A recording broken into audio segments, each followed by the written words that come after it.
is failing to this extent. It is more than a year since the rollout of the new healthcare system, SHA. But we still do not seem to be getting it right. Professor, I know you are one of the biggest critics of SHA, but surely 1 year later, we would have found out a lot and probably improved on it. Fred, what is SHA? I think Kenyans are chasing the cloud. The issue is not SHA. We just brand things and give them names. Just like when your hotel was giving people mandazi, which was bad, then you say under new management. So the issue is not SHA, the issue is not NHIF. I heard the war between the Jubilee administration and the current Kenya Kwanza administration, between Linda Mama, Linda Jamii. You know, those are just semantics. The issue is, what is the problem in SHA? And what's the problem in the healthcare system in Kenya? Not even SHA.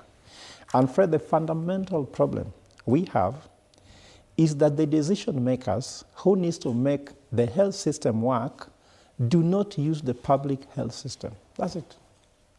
Fred, if you're a husband at home and you don't eat at home, people will only be eating boiled maize, boiled beans. There'll be no chicken, there'll be no beef, there'll be nothing palatable to eat in the home. But if you consume breakfast at home, like now, if my wife calls me and tells me, Fred, there's no milk, and because I have to take breakfast before I leave, I'll tell, oh, go buy milk because I need that milk in the morning. Mm-hmm. So the thing is that, go to State House and ask Mr. President, what is his SHA number? Is State House on SHA? No, they are not. The entire executive from ministers to PSS are not on SHA. You come to Parliament, they are not on SHA. Every member of Parliament has 10 million shillings in their health medical insurance, and that one is for every year, and there's a private insurance company offering them medical insurance. Come to judiciary, the same. If they want to think I'm wrong, let them give you their SHA number. The president should be having number 1001 SHA number, deputy president 002. The day we shall have the public officials being on public health insurance program, it will work. Because you hear when they have a problem, they also the country. Mm-hmm. So that is why it cannot work, Fred. Let me tell you, Fred, when I become president, it will become illegal to use public funds to buy private insurance for public officials. Mm-hmm. They should use their private funds to buy for themselves private insurance. They cannot take public funds and buy private insurance for them, then let Kenyans consume what they do not make decisions on. Right. And because of that, it can't work. But let's not leave just that and only.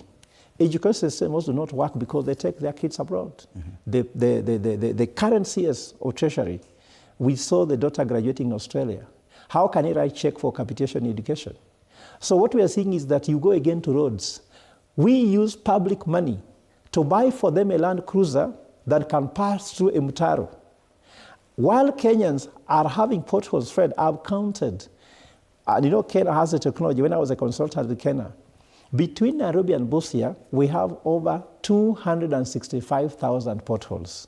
Now, for you with your small car today, when you're in that road, you hit potholes until you have to change tires twice between Busia and Nairobi. But for them, it's a Land Cruiser that moves at a supersonic speed that do not know a pothole. Okay. So if they cannot consume the public services using the public resources that is offered, and yet they are on private, for us, on the other side, you find us suffering like that. It does not work. Right. Bosco, and we've had this talk about how Kenya used